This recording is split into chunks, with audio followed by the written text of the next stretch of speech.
Sa mundo ng pinakamayayamang Pilipino, kakaunti ang kasing intrigante ni Alice Eduardo, kilala bilang Woman of Steel.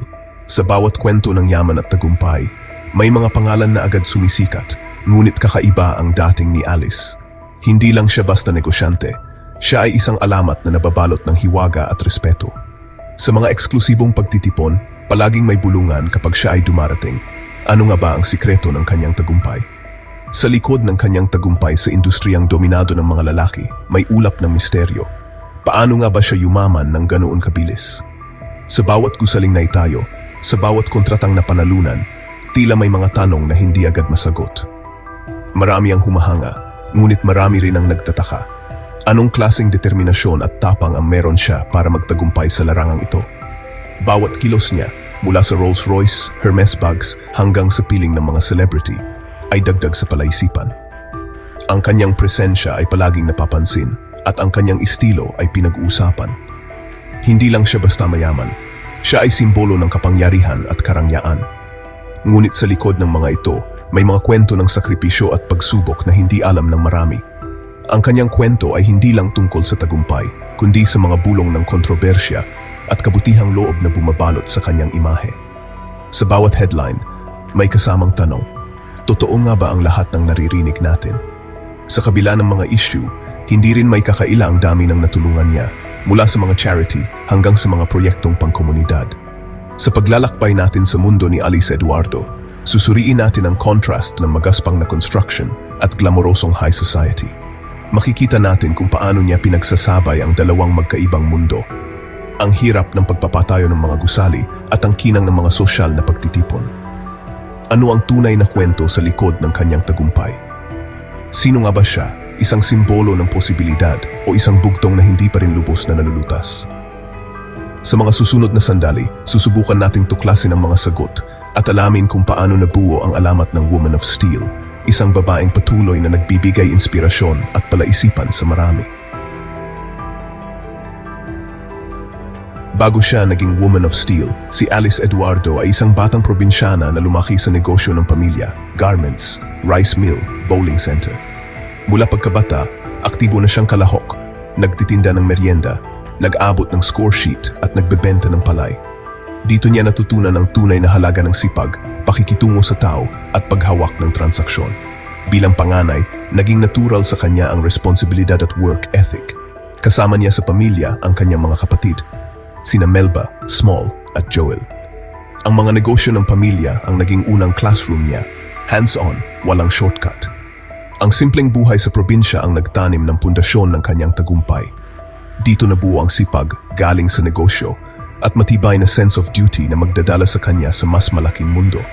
Nag-aral si Alice Eduardo sa University of Santo Tomas kung saan kinuha niya ang kursong Bachelor of Science in Management. Sa kanyang tagumpay, kinilala siya ng iba't ibang institusyon at tumanggap ng mga parangal bilang isang natatanging negosyante at pilantropo. Isa rin siyang mapagmahal na ina sa kanyang 3 anak, sina Jacqueline, Jameson at Jessica Vitangcol. Ang kanyang buhay may asawa ay naging bahagi ng kanyang personal na paglalakbay na nagpatibay sa kanyang determinasyon at tagumpay. Si Alice Galang Eduardo ay ipinanganak noong Marso 20, 1965 sa Jaén, Nueva Ecija. Siya ang panganay sa 4 na magkakapatid nina Andres Eduardo, isang dentista, at Elisa Galang, isang certified public accountant. Lumaki si Alice sa isang pamilyang masigasig sa negosyo. Ang kanilang pamilya ay nagmamay-ari ng garments export business sa Maynila, rice milling business sa Bocaue, Bulacan, at rice trading business sa Jaén, Nueva Ecija. Mayroon din silang bowling center. Bago pa man siya sumabak sa sariling negosyo, si Alice ang namahala at nagpatakbo ng mga family businesses na ito. Dito niya nahasa ang kanyang kakayahan sa pamamahala at pagnenegosyo na naging pundasyon ng kanyang ambisyon. Noong 1995, nagpasya si Alice na magtatag ng sarili niyang kumpanya, ang Sta Elena Construction and Development Corporation. Sa kabila ng pagiging baguhan sa industriya ng konstruksyon, naglakas loob siyang pumasok dito dala ang determinasyon at karanasan mula sa kanilang pamilya. Nagsimula siya sa maliit na kapital at 4 na set ng cranes na nirentahan lamang. Sa kabila ng limitadong resources, pinatunayan ni Alice ang kanyang kakayahan sa pamumuno at pagbuo ng tiwala sa mga kliyente. Ang unang malaking oportunidad ni Alice ay dumating nang makipag-partner siya sa isang Japanese construction firm. Ang STA, Elena Construction ay naging subcontractor para sa pagtatayo ng pundasyon ng isang power plant sa Batangas. Isang proyekto na nagbigay daan sa mas malalaking kontrata at nagpatibay sa reputasyon ng kanyang kumpanya sa industriya. Sa proyektong ito, pinangunahan ng STA Elena Construction ang foundation works ng power plant na naging simula ng kanilang paglago bilang isa sa mga nangungunang construction companies sa bansa. Bago pa man maging batang negosyante, mahilig na si Eduardo sa mga ari-arian. Binili niya ang kanyang unang condominium sa Ortigas habang siya ay nasa kolehiyo pa lamang. Kilala si Eduardo sa kanyang mga tagumpay sa negosyo, kabilang ang pagkilalang isa sa Go Negosyo's 50 Inspiring Women of Passion, People Asia's People of the Year 2017, at Forbes Asia's Heroes of Philanthropy 2018. Bahagi rin siya ng nagpondo sa pediatric ward ng Philippine General Hospital na binuksan noong Pebrero 8, 2015. Bukod dito, tumutulong siya sa pagpapatayo ng mga bahay para sa mahihirap sa pamamagitan ng Habitat for Humanity, nagdo-donate sa Philippine Red Cross at sumusuporta sa mga programa ng Caritas Manila. Ang pagpasok ni Alice sa construction ay nagsimula sa isang suwerteng pagkakataon. Mula rice supplier, naging steel supplier siya nang marinig ang isang usapan sa delivery. Tinanggap niya ang hamon kahit walang karanasan, pinag-aralan ng industriya, at nagtagumpay sa unang subok. Dito ipinanganak ang STA Elena Construction, ipinangalan sa kanyang ina at baryo. Mula sa maliit na kontrata, lumaki ang kumpanya, naging bahagi ng malalaking proyekto tulad ng Entertainment City. Sa ilalim ng kanyang pamumuno, naging isa ang STA Elena sa pinakamalaki at pinakakilalang construction firm sa bansa. Pinuwag niya ang glass ceiling, pinatunayan na hindi hadlang ang kasarian sa mundo ng bakal. Ang kwento niya ay kwento ng tapang, tiyaga, at matinding determinasyon. Kasabay ng tagumpay, dumating ang mga kontrobersya, lalo na ang issue ng tax evasion at umano'y malalakas na koneksyon. Lalong uminit ang usapan nang masangkot siya sa sigalot kasama sina Gretchen Barreto at Chris Aquino na nagdulot ng mga paratang ng cronyism at pang-abuso sa kapangyarihan. Maring itinanggi ng kampo ni Aquino ang mga alegasyon pero nariyan na ang duda ng publiko. Para sa ilan, biktima lang siya ng tsismis. Para sa iba, may mas malalim na kwento sa likod ng kanyang yaman. Ang mga aninong ito ang dahilan kung bakit nananatiling misteryoso ang Woman of Steel. Ang lifestyle ni Alice Eduardo ay kasing ingrande ng mga gusaling itinatayo niya. Isang buhay ng walang kapantay na karangyaan. Mula international travel, haute couture, hanggang fleet ng luxury cars, lalo na ang Rolls-Royce, ipinapakita niya ang bunga ng kanyang tagumpay. Pinakakilala siya sa koleksyon ng Hermes Birkin bags, kabilang ang bihirang Himalayan crocodile na simbolo ng ultimate luxury. Ang bawat post at public appearance ay paalala ng laki ng kanyang yaman. Hinahangaan ng ilan, kinainggitan ng iba. Para kay Alice, ang ganitong buhay ay parang natural na extension ng kanyang brand. Ngunit, bawat pagpapakita ng yaman ay lalo ring nagpapainit ng spekulasyon. Sa kanya, ang karangyaan ay selebrasyon ng pag-angat mula sa simpleng simula. Wala nang mas makakapaglarawan sa lawak ng yaman ni Alice, kundi ang kanyang mansion sa Sunset Boulevard, Beverly Hills. Binili niya ito noong 2013 sa halagang mahigit $8 milyon, isang pahayag ng global reach at status. Ang mansion ay may 5 kwarto, 7 banyo, at arkitektural na obra para sa ultimate luxury living. Mula nang bilhin, higit doble na ang halaga nito, patunay ng talas niya sa investment. Naging background ito ng kanyang social media at dinarayo ng mga international celebrities. Ang mansion na ito ay korona ng kanyang imperyo, isang konkretong simbolo ng kanyang pag-angat mula probinsya hanggang global elite. Sa likod ng yaman at kontrobersya, may pusong ginto si Alice Eduardo, isang philanthropist na kinilala ng Forbes Asia. Pinakamalaking ambag niya ang pagpapatayo ng Hematology Oncology Isolation Ward sa PGH para sa mga batang may cancer. Sa panahon ng pandemya, pinondohan niya ang bahay silungan para sa mga pamilya ng pasyente at frontliners. Aktibo rin siya sa Go Negosyo, personal na nag-mentor ng mga bagong negosyante. Ang kanyang philanthropy ay patunay na hindi lang siya tagapagtayo ng gusali, kundi tagapagtayo rin ng pag-asa. Sa likod ng bakal at karangyaan, may pusong handang magbigay ng tunay na pagbabago. Hindi lang negosyo ang mundo ni Alice. Malapit siya sa pamilya, lalo na sa 3 anak. Sa kabila ng kanyang abalang schedule bilang businesswoman, inuuna pa rin niya ang oras para sa mga anak at pamilya. Sa bawat tagumpay na kanyang nararating, sila ang kanyang inspirasyon at lakas. Malapit din siya sa mga kapatid, kabilang si vlogger Small Loud, na madalas niyang kasama sa mga family gatherings at bonding moments. Ang kanilang samahan ay puno ng tawanan, suporta, at pagmamahalan, isang pundasyon na nagbibigay kay Alice ng tibay sa harap ng mga pagsubok.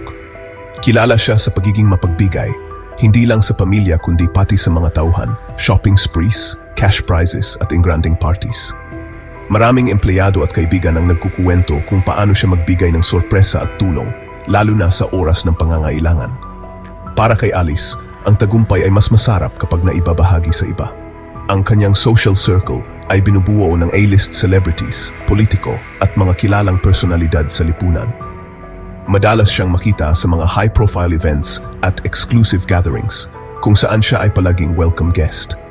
Hindi lang lokal ang kanyang koneksyon, pati sa international scene, kilala siya.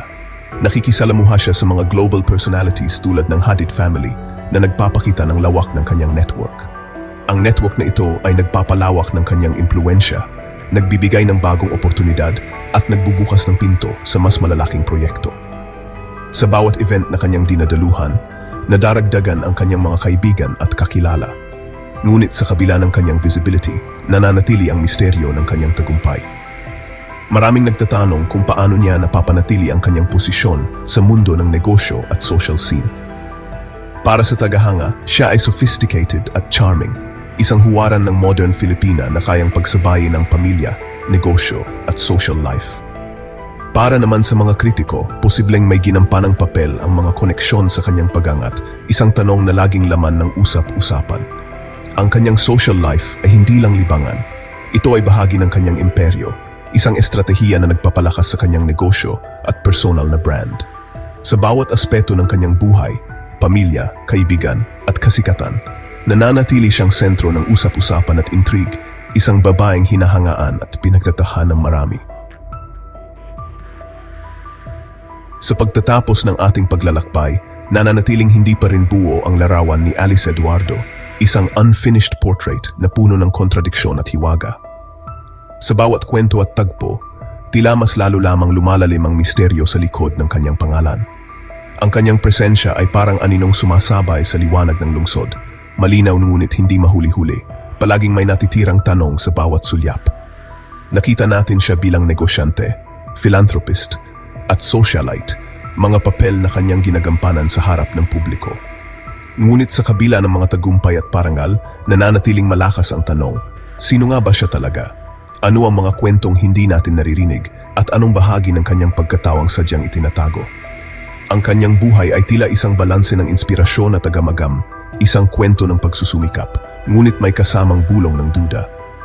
Self-made ba siya o produkto ng matibay na koneksyon, impluensya at mga lihim na kasunduan? Sa bawat tagumpay, may kasamang tanong kung anong sakripisyo at kompromiso ang kanyang pinagdaanan. Ang mga paratang at kontrobersya ay nag-iwan ng anino sa kanyang public image. Sa likod ng mga magargabong balita at headlines, may mga usap-usapan at alegasyon na patuloy na bumabalot sa kanyang pangalan. Ngunit sa kabila ng lahat ng ito, nananatili siyang matatag at tahimik na humaharap sa bawat pagsubok. Maingat niyang kinokontrol ang kanyang naratibo, visible sa lahat, pero hindi lubos na kilala. Parang isang aktres sa entablado, pinipili niya kung anong bahagi ng kanyang buhay ang ipapakita at alin ang mananatiling lihim. Sa bawat galaw, ramdam ang disiplina at determinasyon na protektahan ang kanyang pagkatao. Ang kanyang kwento ay imbitasyon para punan natin ang mga puwang, isang komplikadong halo ng tagumpay, tiyaga at misteryo. Sa bawat piraso ng impormasyon, mas lalo lamang nagiging mahirap buuin ang kabuuan ng kanyang larawan. Parang puzzle na hindi patapos, hinihikayat tayong magtanong at mag-isip, ano pa ang hindi natin alam? Hanggang hindi pa lubos na naisasalaysay ang kanyang buong kwento, mananatili siyang enigma, ang Woman of Steel na ang pinakamatibay na konstruksyon ay ang misteryo ng kanyang sarili. Sa huli, Ang unfinished portrait ni Alice Eduardo ay paanyaya sa atin na patuloy siyang kilalanin, tuklasin, at unawain dahil ang tunay na kwento ay marahil hindi kailanman ganap na matatapos.